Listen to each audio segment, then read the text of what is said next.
નમસ્કાર સાથીઓ, હું દિશાંત પટેલ સ્વાગત કરું છું આપનું ફરી એકવાર મીરા એકેડમી પર.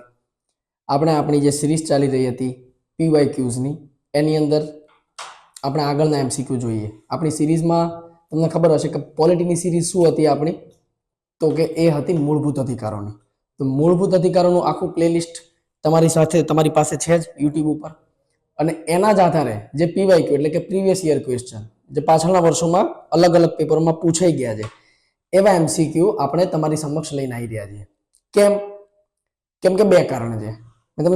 મેં તમને આગળ જે સિરીઝ કરી એમાં પણ કહ્યું હતું, ફરી એકવાર કહું છું કે એક હોય કે તમે કન્સેપ્ટ ભણી રહ્યા છો, બીજું હોય કે કન્સેપ્ટમાંથી તમને કેટલું આવડે છે. એ જ્યારે તમારે ચકાસવું હોય ત્યારે તમે કાં તો કોઈ શું કહે કે સંસ્થા વિશેષની બુક ના એમસીક્યુ જે હોય એ તમે જોતા હોય, પણ સૌથી બેસ્ટ વે છે કે પીવાયક્યુઝ કરો તમે. હે ને, પીવાયક્યુ એટલે કે પ્રીવિયસ યર ક્વેશ્ચન કરો તમે એના.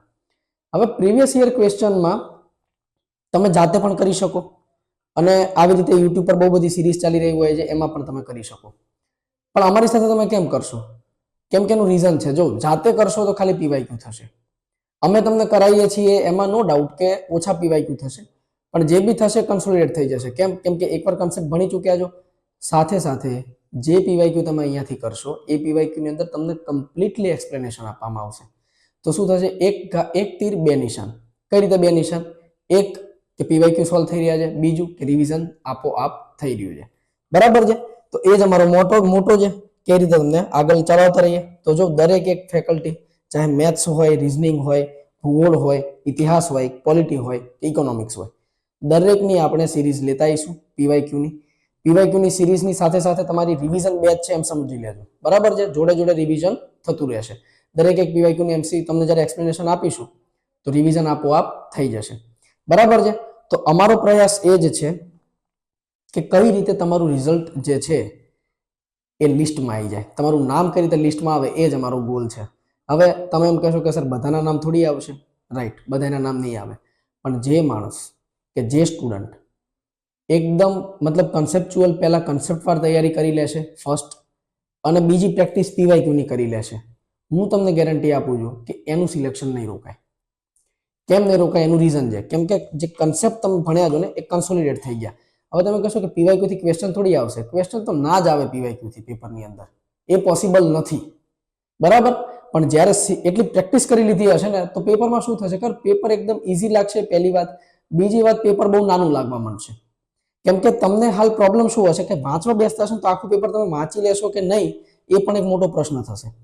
હવે જ્યારે પ્રીવાયક્યુની પ્રેક્ટિસ કરી લેશો તો ફાયદો એ થઈ જશે કે પેપર બહુ ફટાફટ વાંચતા શીખી જશો, અને એમસીક્યુ તમે ફટાફટ ટીક કરતા થઈ જાઓ. તો એનાથી ફાયદો એ થશે કે જે એમસીક્યુ નથી આવડતા ત્યાં માનો કે તમે કોઈ રાઉન્ડ લગાવી દીધું. બરાબર છે? આ રીતે માનો કે રાઉન્ડ લગાવ્યું, તો એ જે રાઉન્ડ લગાવેલા એમસીક્યુ છે ને, એ રિટર્નમાં જ્યારે તમારું આખું પેપર પૂરું થશે ત્યારે એમાં તમને મોકો વધારે મળશે, ટાઈમ વધારે મળશે એ એમસીક્યુને એટેન્ડ કરવાનો. અધરવાઇઝ તો શું થશે? ખાલી પેપર એકલું વાંચી રહેશો એટલામાં તો પેપરનું બેલ બી વાગી જશે, પેપર પતી જશે, અને જે રાઉન્ડ કરેલા એમસીક્યુ હશે ને રાઉન્ડ કરેલા જ રહી જશે. બરાબર છે? એટલે જે ખાલી આટલી પ્રેક્ટિસ કરી લેશે, સમજો મિત્રો, ગ્રાઉન્ડ પાસ થઈ ગયા પછી સૌથી મોટું જે હેડેક છે ને એ છે રિટર્ન પાસ કરવાનું. બરાબર છે? કોન્સ્ટેબલ બનવા માટે ખાલી બે જ વસ્તુ છે, ગ્રાઉન્ડ પાસ કરો, રિટર્ન પાસ કરો. તો ગ્રાઉન્ડ માનો કે પાસ થઈ ગયું, પછી રિટર્ન માટે ના અટકી જાવ, એ ખાસ ધ્યાન રાખજો. હવે રિટર્ન માટે ના અટકો, એના માટે જ આપણે મહેનત કરવાની છે. શું? એક કન્સેપ્ટ પર બધી વસ્તુ ભણી લેવાની છે, બીજું જે કન્સેપ્ટ ભણ્યા છે એના બેઝ પર એમસીક્યુ કરી લેવાના છે. એન ટાઈમે એવું લાગે કે આ છૂટી ગયો છે કન્સેપ્ટ, હવે ને જવા દેજો.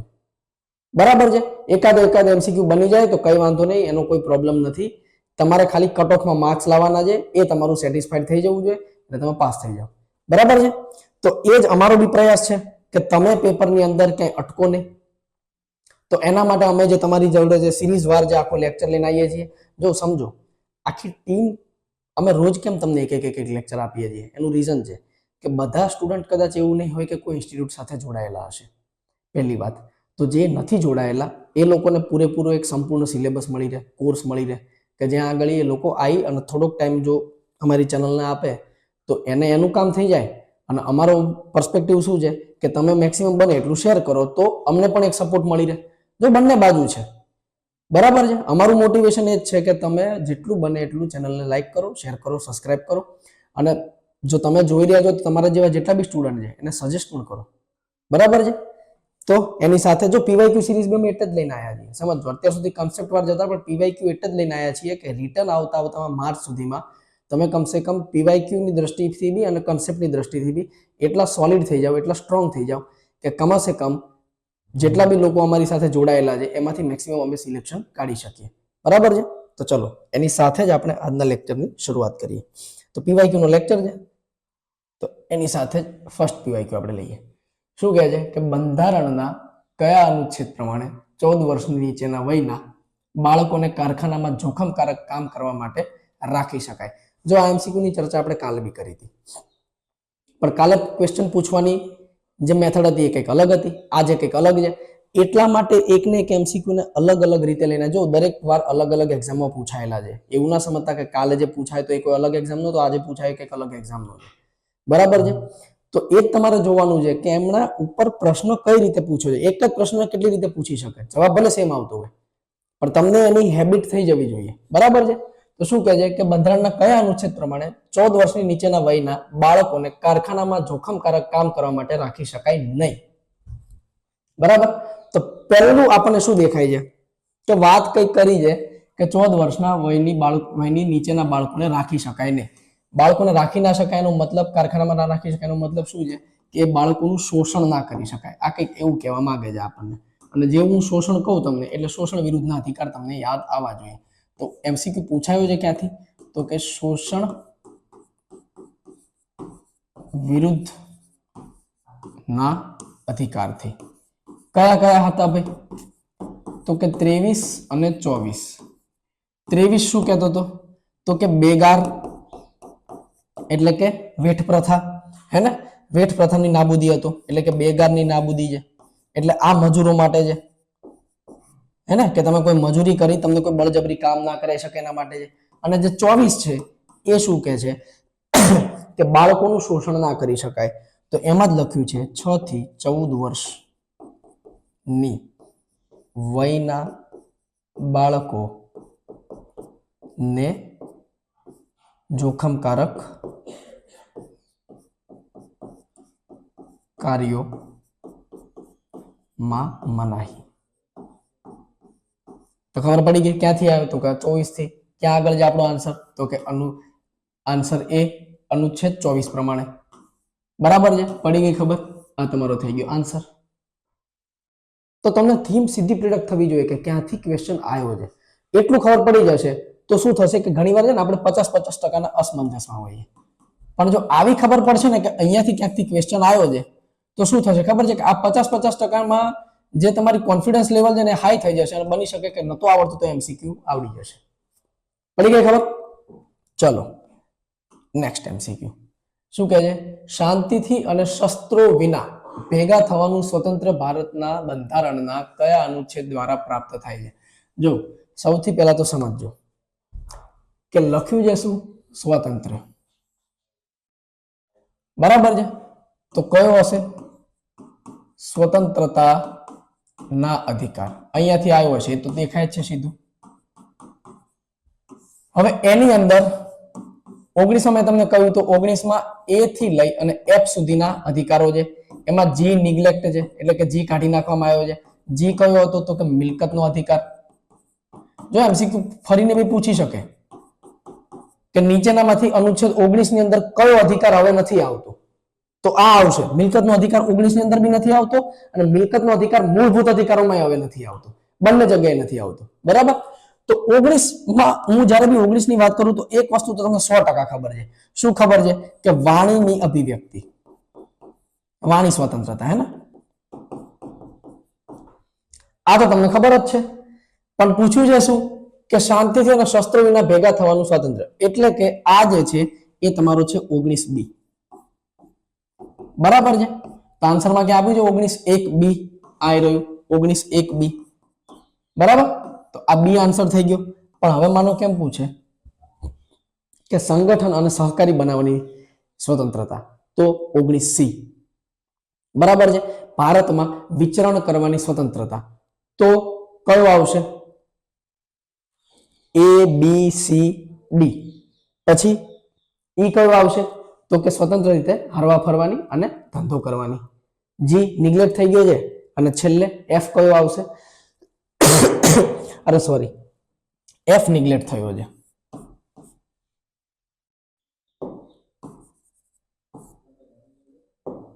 આ જે એફ છે એ મિલકતનો અધિકાર છે અને જી છે એ શું છે કે ભારતમાં કોઈ પણ જગ્યાએ ધંધો કરવાની સ્વતંત્રતા. બરાબર છે. ચલો નેક્સ્ટ એમસીક્યુ શું કહે છે? કોઈ પણ મૂળભૂત હકોનો અમલ કરાવવા માટે આદેશો અથવા હુકમો અથવા રીટની જોગવાઈ બંધારણના કયા અનુચ્છેદમાં કરવામાં આવી છે? હવે એક વસ્તુ સમજજો, જો હું રીટ કાઢી નાખત, ધ્યાનથી સમજજો, મૂળભૂત હકો કાઢી નાખત, આ બે શબ્દ જો હું કાઢી નાખત અને અહીંયા લખ્યું હોત કે આદેશો અને વટ હુકમો, હુકમની જગ્યાએ વટ હુકમ લખ્યું હોત તો આ થઈ જાત અનુચ્છેદ 13. સમજજો. પણ પૂછ્યું છે શું કે મૂળભૂત હકોના આદેશો અથવા હુકમો અથવા રીટ. હવે એક જ વસ્તુ, એક જ શબ્દ પકડો, બાકીના બે શબ્દ જવા દો. જેવું મેં અહીંયા વાંચ્યું રીટ, જેવું હું અહીંયા વાંચું રીટ, એટલે રીટ મને ખબર છે કે એક જ માત્ર અનુચ્છેદની અંદર આવે છે, હે ને, કે જ્યાં આગળ રીટની સ્વતંત્રતા છે. સુપ્રીમ કોર્ટ હોય તો અનુચ્છેદ 32 અને હાઈકોર્ટ પૂછ્યું. હવે માનો કે આ ક્વેશ્ચન ઊંધો પૂછી લે, એવું પૂછે કે હાઈકોર્ટમાં મૂળભૂત હકોનો અમલ કરાવવા માટે આદેશો અથવા હુકમો અથવા રીટની જોગવાઈ બંધારણના કયા અનુચ્છેદ કરવામાં આવી છે? હાઈકોર્ટ પૂછે તો અનુચ્છેદ 226. અને જો અહીંયા હાઈકોર્ટની જગ્યાએ પૂછી લે સુપ્રીમ કોર્ટ તો આવશે અનુચ્છેદ 32. તો અહીંયા આપણો આન્સર છે જ કયો?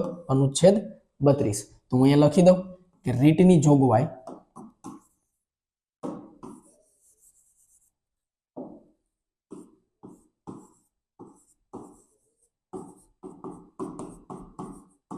રીટની જોગવાઈ બરાબર અનુચ્છેદ 32 પ્રમાણે હોય તો શું આવશે? તો કે સુપ્રીમ કોર્ટ. અને અનુચ્છેદ 226 પ્રમાણે હોય તો કઈ આવશે? તો કે હાઈ કોર્ટ. પડી ગઈ ખબર? ઓકે, ચાલો ત્યારે નેક્સ્ટ એમસીક્યુ. અચ્છા એ કહો કે અનુચ્છેદ 32 માં કેટલા પ્રકારની રીટ હતી? જો એ બી તો મહત્વનું છે ને. તો એક આવશે કઈ? તો કે બંદી પ્રોટેક્શન એટલે કે હેબિયસ કોર્પસ.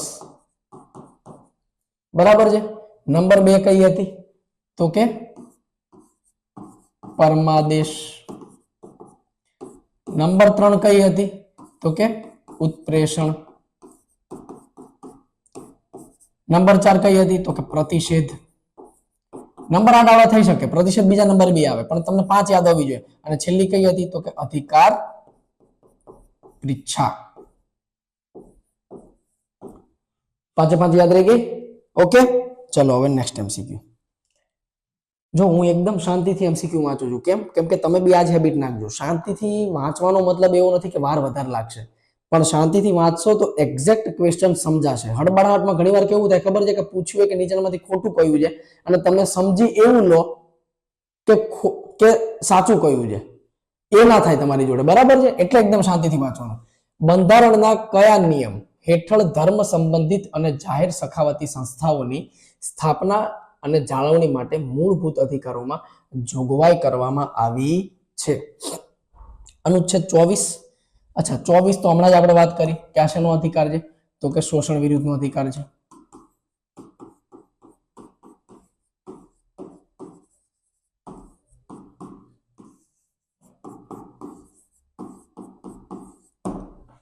બરાબર છે. હવે રહ્યો સટ્ટો 25, 26 અને 27 માં. 25 આપણને ખબર છે કે શું કહે છે? આ શું કહે છે કે ધર્મ માનવાની, પાળવાની, પ્રચાર કરવાની સ્વતંત્રતા.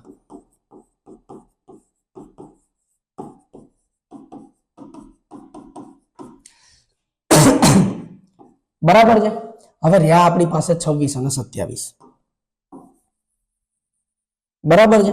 તો આપણે અનુચ્છેદ 26 માં એક વસ્તુ ભણ્યા હતા. શું ભણ્યા હતા? કે ધાર્મિક સંસ્થા જે છે એ ધાર્મિક સંસ્થાને શું કહેવાય કે એના નિયમો બનાવવાની સ્વતંત્રતા આપવામાં આવેલી. બરાબર છે. એમાં આપણે કેસ બી ભણ્યા હતા. કયો કેસ ભણ્યા હતા? તો કે આપણે કેરળ હાઈકોર્ટનો એક કેસ જોયો હતો અને એક કેસ હતો સબરીમાલાનો કેસ. સબરીમાલા કેસમાં શું હતું? કયપ્પા સ્વામી મંદિરની અંદર જે નારી હતી એમને મતલબ સ્ત્રી નિષેધ હતો, મહિલા નિષેધ હતો, જેને હટાવવામાં આવ્યો હતો. તો એક વસ્તુ તમને એ ખબર પડે છે શું કહે છે કે જાહેર સખાવતી જો ધર્મ સંબંધિત જાહેર સખાવતી સંસ્થાઓની સ્થાપના અને જાળવણી માટે જો સ્થાપના અને જાળવણી અને પેલામાં શું હતું કે એના માટેના કંઈક કાનૂન બનાવી શકે બરાબર છે તો એક જગ્યાએ એવું કહે છે મેનેજમેન્ટ જ્યારે કે આ શું કહે છે કે ધર્મ સંસ્થા સ્થાપવાની અને જાળવણી માટેની તો મેનેજમેન્ટ વાળી વાત નથી થઈ રહી એનો મતલબ અનુચ્છેદ કયો આવશે તો કે અનુચ્છેદ 27 જો ઘણીવાર છે ને સટ્ટો મારીને આવી રીતે એમસીક્યુ સોલ્વ કરવાના જેટલું આવડતું હોય ને એટલું એમસીક્યુ ની અંદર આપ્યું છે કે નહીં એ જોઈ લેવાનું જો આપણને ખબર છે કે આ ત્રણ તો નથી તો પછી ચોથો સાચો જ હશે બરાબર ને જોડે જોડે ટ્રીક બી શીખવાડું છું ધ્યાન રાખજો કે એમસીક્યુ માં સટ્ટો બી કઈ રીતે લગાવાય તમે ઘણીવાર કેવું છે ખબર ડાયરેક્ટલી એમને રેન્ડમ મારી દો કે આ જ આવતું હશે મે બી નહીં અને ધારે બી સોલ્વ કરવાની એક ટ્રીક હોય હે ને એને કહેવાય એલિમિનેશન મેથડ કે એલિમિનેટ કઈ રીતે કરાય બાકીના ઓપ્શનને તો આ જ રીતે એલિમિનેટ થાય પડી ગઈ ખબર ચલો નંબર 5 શું કહે છે રાઇટ ટુ એજ્યુકેશન એક્ટ ભારતના બંધારણના કયા આર્ટિકલની સાથે રહી રચાયો છે જો રાઇટ ટુ એજ્યુકેશન આપણે કાલે બી ચર્ચા થઈ હતી આજે બી એક ચર્ચા આવી છે રાઇટ ટુ એજ્યુકેશન એક વસ્તુ તમને ખબર હશે મેં તમને કહ્યું હતું કે બંધારણમાં 86માં સુધારાથી આપણે રાઇટ ટુ એજ્યુકેશન લાયા 2002માં બરાબર છે તો 2002માં મેં તમને કહ્યું હતું એ વખતે કે એક આપણે આર્ટિકલ ઉમેર્યો હતો હવે આપણી પાસે આર્ટિકલની અંદર 22A 21A આર્ટિકલ હતો જે 21 આર્ટિકલ 21 શું કહેતો હતો કે જીવન જીવવાની સ્વતંત્રતા પહેલી વાત પણ 21A ઉમેરવામાં આવ્યો હતો એ શા માટે ઉમેરવામાં આવ્યો હતો 86માં સંવિધાન સુધારાથી 21A આને ક્યારે જોડ્યો આપણે તો કે 86માં સંવિધાન એટલે કે બંધારણીય સુધારાથી જોડવામાં આવ્યો અને આ શું કહે છે 6 થી 14 વર્ષના બાળકોને નિશુલ્ક એટલે કે મફત નિશુલ્ક શિક્ષા નો અધિકાર એટલે કે શિક્ષણનો અધિકાર તો ઓબ્વિયસ વસ્તુ છે શેની સાથે જોડાયેલો હશે અનુચ્છેદ 21 જોડે તો આપણો આન્સર થઈ ગયો એ અનુચ્છેદ 21 એ અનુચ્છેદ 21 નહીં અનુચ્છેદ 21A બરાબર છે ઓકે ચલો નંબર 6 માં જો સીધું સ્ટેટમેન્ટ આપ્યું છે આવી રીતનો પ્રશ્ન આવે ને ત્યારે ઘણીવાર બહુ કન્ફ્યુઝ થઈ જાય આ ઈઝી ક્વેશ્ચન છે પણ માનો કે 20 અને 22 નું સ્ટેટમેન્ટ આવે તો બહુ અઘરું પડે કેમ અઘરું પડે કેમ કે બંને તમને સેમ જેવા દેખાય હે ને હમણાં આવશે એટલે હું તમને કહીશ કઈ રીતે સેમ જેવા દેખાય જો ધર્મ જાતિ જન્મસ્થળ વગેરેને લઈને કોઈ પણ ભેદભાવ થવો ન જોઈએ એ બાબત બંધારણના કયા અનુચ્છેદમાં દર્શાવેલી છે હવે એક વાત હું તમને પૂછું કે અહીંયા તો તમને ખબર છે કે અનુચ્છેદ 15 જ આવશે કે જ્યાં આગળ આપણે શિક્ષા સંસ્થાઓમાં આરક્ષણની વાત કરી હતી કે ભેદભાવ કોઈ પણ જાહેર સ્થળોએ નહીં થઈ શકે પણ જો અહીંયા અનુચ્છેદ 16 લખ્યો હોત તો અનુચ્છેદ 16 આવત કે ના આવત ના આવત કેમ કે અનુચ્છેદ 16 માં જે ઉપરનું મેઇન હેડિંગ ટાઇટલ છે ને એ એવું આપ્યું છે કે રાજ્ય દ્વારા નિયોજનમાં સમાનતા નિયોજન એટલે રોજગારમાં જ્યારે કે 15 માં મેઇન સ્ટેટમેન્ટ શું છે મેઇન સ્ટેટમેન્ટમાં આરક્ષણ નથી લખ્યું મેઇન સ્ટેટમેન્ટમાં લખ્યું છે કે ધર્મ જાતિ જન્મસ્થળ વગેરેને લઈને કોઈ પણ જાતનો ભેદભાવ થવો ન જોઈએ આ જે છે સીધું સ્ટેટમેન્ટ પૂછ્યું છે અને એ આવશે 15 ની અંદર તો 16 માં નહીં આવે ધ્યાન રાખજો ક્યારે 16 માં આરક્ષણની વાત કરી તેનો મતલબ એવો નથી કે એની અંદર આ જ ભેદભાવની વાત થઈ રહી છે નહીં 16 નું મેઇન સ્ટેટમેન્ટ શું છે કે રાજ્ય દ્વારા નિયોજન માં સમાનતા જો હું જોડે જોડે તમને એ બી કહેતો જાઉં છું કે તમે કન્ફ્યુઝ ક્યાં આગળ ના થતા એમસીક્યુ આવડી જશે પણ ક્યાં કન્ફ્યુઝ નથી થવાનું એ કહું છું અહીંયા આગળ 16 પૂછો નથી પૂછો તો 110% તમને કહું છું તમે કન્ફ્યુઝ થઈ જાય બરાબર તો કન્ફ્યુઝ નથી થવાનું એના પછી નંબર 7 શું કહે છે જુઓ ધ્યાનથી સમજજો એક જ ગુના માટે એકથી વધારે વાર કામ ચલાવવા સામે રક્ષણ આપતો મૂળભૂત અધિકાર કયો છે જુઓ મેં તમને સ્વતંત્રતાના અધિકાર કીધું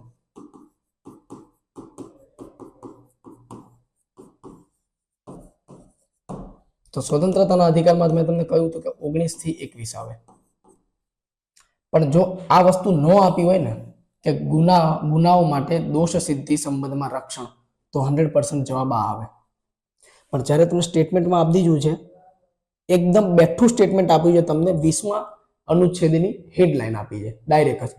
તો હવે આ આવશે. હવે ધ્યાનથી સમજજો કે 22મા અને 20મા કન્ફ્યુઝન ક્યાં છે. 20માં એવું કહે છે કે નિવારક નજરબંધી અને ગિરફતારી સામે રક્ષણ, જ્યારે કે અરે 22માં, અને જ્યારે કે 20 અનુચ્છેદ 20 શું કહે છે કે એક જ ગુના માટે. હવે જો આની અંદર એવું છે કે ગુનેગાર સાબિત થઈ ગયો છે, જ્યારે કે 22 એવું કહે છે કે હજી ગિરફતારી થઈ છે, નિવારક નજરબંધીમાં તમને રાખવામાં આવ્યા છે, તો એના પ્રાવધાન શું હોઈ શકે અને એક ગુનાની સિચ્યુએશનમાં શું પ્રાવધાન હોઈ શકે 20માં આપ્યા છે, જ્યારે કે નિવારક નજરબંધી અને ગિરફતારી છે તો એના પ્રાવધાન આપ્યા છે 22માં. બિલકુલ કન્ફ્યુઝ ના થતા. જો અહીં લખી દઉં કે જ્યારે બી આવે 20 તો એમાં વાત આવશે ગુનાની અને ગુનેગારની. ગુનેગાર,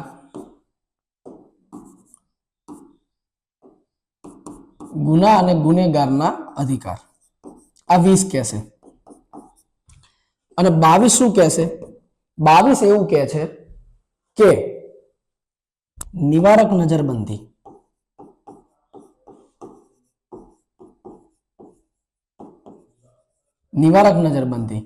અને ગિરફતારી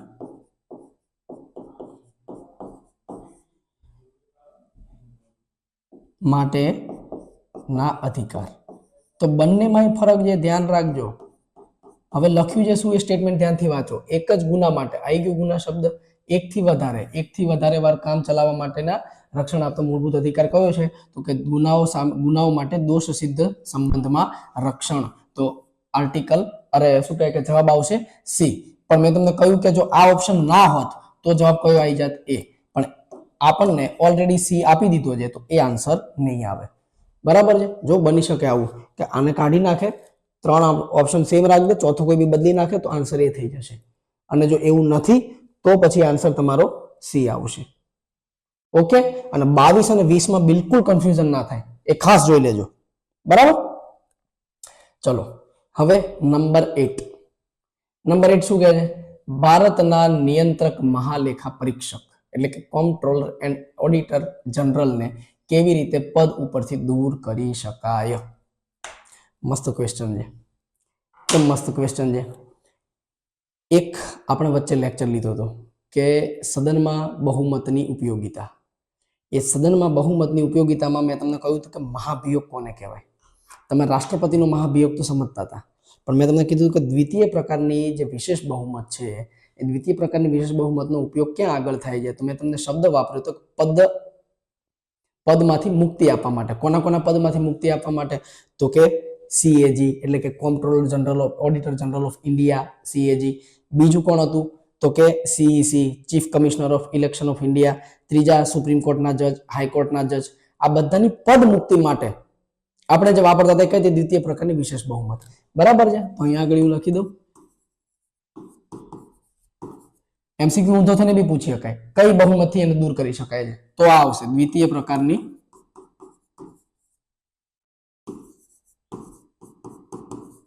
વિશેષ બહુમતથી.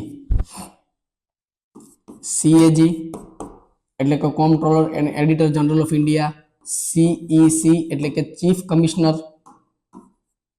ઇલેક્શન કમિશનર CEC, પછી છે HC ના જજ એટલે કે હાઈકોર્ટના જજ, અને પછી છે સુપ્રીમ કોર્ટના જજ. આટલા લોકોની પદ મુક્તિ પ્રકારની બહુમતથી ની પદ મુક્તિ કરી શકાય. બરાબર? તો સર હવે જોડે જોડે એ બી કહી દો. તમે એમ કહેશો કે બીજા પ્રકારની દ્વિતીય પ્રકારની વિશેષ બહુમત શું હોય? અમે તો ભૂલી ગયા, હે ને? તમે આવું કહેશો તો એ જ મેં તમને કીધું કે વિશેષ પ્રકારની બહુમત આવે એટલે મને પહેલી વસ્તુ શું યાદ આવી જોઈએ કે 66% બહુમત જોઈએ, એટલે કે 2/3 ભાગની બહુમત જોઈએ. કેટલા? 66%ની બહુમત. પણ આ 66% કેવા હોવા જોઈએ? તો કે જે પણ સદનમાં આ ચર્ચા થઈ રહી છે એના 50%થી વધારે. એટલે કે લોકસભામાં 543 સીટો છે, એના હું 66% જે બી કાઢું, પણ એ 66% એટલા હોવા જોઈએ કે જે આના અડધા હોય, એટલે કે 272 થી વધારે હોવા જોઈએ. સીધો આંકડો. બરાબર? પણ પૂછ્યું છે શું કે ઓડિટર જનરલને કઈ રીતે પદ ઉપરથી દૂર કરી શકાય છે, એને શું કહેવાય છે? તો આ પદ મુક્તિને જ મેં તમને કહ્યું હતું કે પદ મૂકીને સંવિધાનિક શબ્દની અંદર શું કહેવાય તો કે મહાભિયોગ છે કે ઓપ્શનમાં મહાભિયોગ દ્વારા. બરાબર. કેમ મહાભિયોગ દ્વારા? જો કોઈના હુકમથી કાઢવાના હોત તો મહાભિયોગ ના થાત, પણ કેમ કે વિશેષ બહુમતના પ્રકારથી કાઢ્યા છે એમને એટલે એને મહાભિયોગ કહેવાય. હવે યાદ કરો ત્રીજા પ્રકારની જે વિશેષ બહુમત હતી એને એનો એકમાત્ર જગ્યાએ યુઝ થતો તેનો ક્યાં આગળ તો કે રાષ્ટ્રપતિના મહાભિયોગની અંદર. બરાબર છે. તો આન્સર તમારો શું થઈ ગયો? મહાભિયોગ દ્વારા. બરાબર છે. ઓકે ચલો હવે MCQ નંબર 9. હવે 9મો MCQ શું કહે છે જુઓ. ધરપકડ કરાયેલા વ્યક્તિને ધરપકડથી 24 કલાકમાં નજીકના મેજિસ્ટ્રેટ સમક્ષ રજૂ કરવાની જોગવાઈ એ સંવિધાનના કયા અનુચ્છેદમાં કરવામાં આવી છે? હવે અહીંયા પ્રોબ્લેમ તમારો સોલ્વ એ થઈ ગયો કે ઓપ્શન જે હતા ને, જો PYQ છે એટલે ઓપ્શન અમે કઈ ચેન્જ નથી કરતા આમાં. બાકી જો મારે પોતાને બનાવવાનો હોય ને તો હું આમાં 23, 24, 25 ની બકવાસને હટાવી દઉં. અહીંયા એક જગ્યાએ હું 20 લખીને મૂકી દઉં. કોઈ બી એક જગ્યાએ હું 20 કરી દઉં એટલે તમે કન્ફ્યુઝન કે હવે ખબર જ નહીં પડે કેમ કે બે એકરખા જેવા છે. વાંચીને જ્યાં હશો તો કન્ફ્યુઝ થઈ જશો 110%. પણ આપણે આગળ કન્ફ્યુઝન દૂર કર્યું. ક્યાં આગળ દૂર કર્યું તો કે અહીંયા આગળ કે ગુનો આવે તો અનુચ્છેદ 20 આવશે અને જેવું આવશે ગિરફતારી એટલે કે ધરપકડ અને નિવારક નજરબંધી તો કયું આવી જશે તો કે અનુચ્છેદ 22. તો અહીંયા લખ્યું છે ને ધરપકડ. ધરપકડને શું કહેવાય? ગિરફતારી. ધરપકડની જગ્યાએ માનો કે શબ્દ વાપર્યો નિવારક નજરબંધી. પાછળનું સ્ટેટમેન્ટ ભલે આખું બદલી કાઢત, કોઈ બી સ્ટેટમેન્ટ મૂક દે, પણ જેવું નિવારક નજરબંધી તમને દેખાઈ જાય તમને ખબર પડી જાય કે અનુચ્છેદ 22 ની જ વાત છે, બીજા કોઈ અનુચ્છેદની વાત હોઈ શકે નહીં. અહીંયા આગળ શું કીધું? હવે છોડો ને, જે પાછળ લખ્યું છે તમે એક વાર પકડી લીધું કે આ વર્ડ તો ખાલી આની અંદર જ આવે છે, બાકી ત્રણ અનુચ્છેદમાં તો આની વાત પણ નથી, એ વર્ડનો યુઝ પણ નથી. પડી ખબર? પણ સ્ટેટમેન્ટ યાદ રાખી લેજો. કોતો MCQ બદલી કાઢે અને લખે 22 પ્રમાણે નીચેમાંથી કયું સાચું છે અને આ સ્ટેટમેન્ટ મૂકી દે તો પણ આપણું સાચું જ પડવું જોઈએ. તો સ્ટેટમેન્ટ શું કહે છે? ધરપકડ કરાયેલા વ્યક્તિને ધરપકડથી 24 કલાકમાં નજીકના મેજિસ્ટ્રેટ સમક્ષ રજૂ કરવાની જોગવાઈ. કાલના MCQ માં બી આ આવેલું છે. બરાબર છે. તો એ જ વસ્તુ છે. રજૂ કરવાની જોગવાઈ શેમાં આપી છે તો કે અનુચ્છેદ 22 માં. ઓપ્શન એ આનો રાઈટ આન્સર છે. બરાબર છે. ચલો નેક્સ્ટ શું કહે છે? નીચેના પૈકી કયા દેશનું બંધારણ વિશ્વનું સૌથી લાંબુ સર્વગ્રાહી લિખિત બંધારણ ગણવામાં આવે છે? ધ્યાનથી શબ્દ પકડજો. લાંબુ સર્વગ્રાહી લિખિત. લિખિત વર્ડ જે છે ને એને અંડરલાઈન કરજો. હવે હું એમ કહું કે વિશ્વનું સર્વપ્રથમ લિખિત બંધારણ કયું હતું? લાંબુ કે સર્વગ્રાહી છોડો, સર્વપ્રથમ કયું હતું? અહીંયા આગળ હું લખું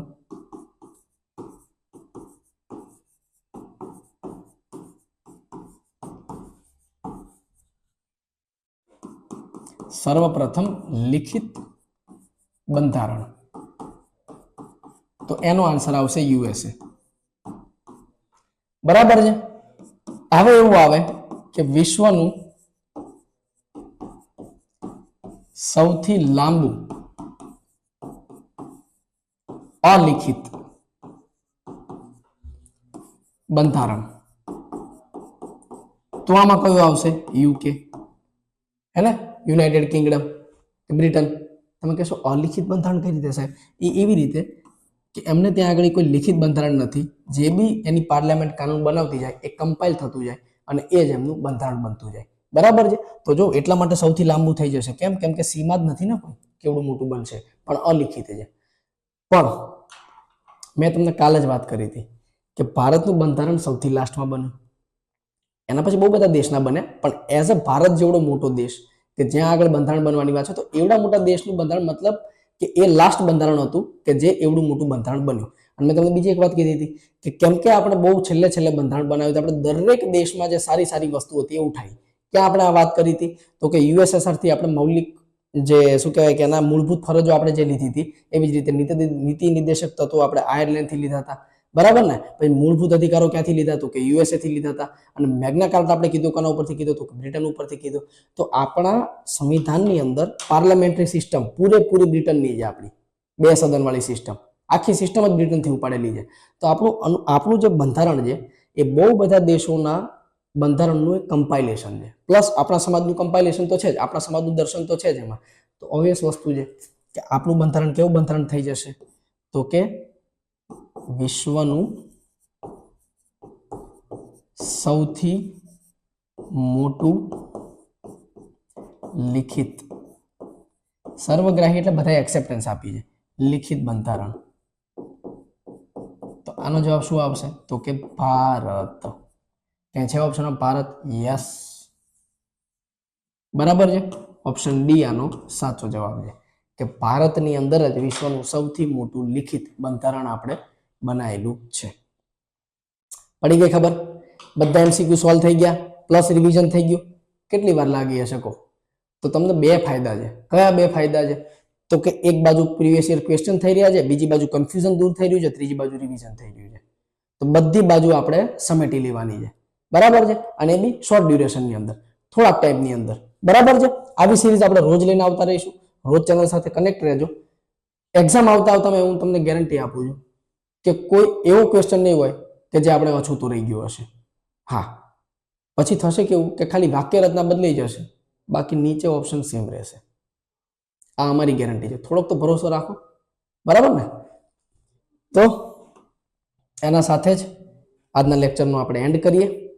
આવી જ રીતે રોજ અમારી સાથે કનેક્ટ રહેવા માટે, પીવાયક્યુ સિરીઝને રોજ જોવા માટે, પ્લસ કન્સેપ્ચ્યુઅલ વિડીયો પણ જોવા માટે અમારી સાથે જોડાઈ રહેજો. બને એટલું બીજા વિદ્યાર્થીઓને કે તમારા સાથીઓને ચેનલ શેર કરતા રહેજો, સબસ્ક્રાઇબ કરતા રહેજો. એની સાથે જ રજા લો. મળીએ નેક્સ્ટ લેક્ચરમાં. જય હિન્દ, જય ભારત.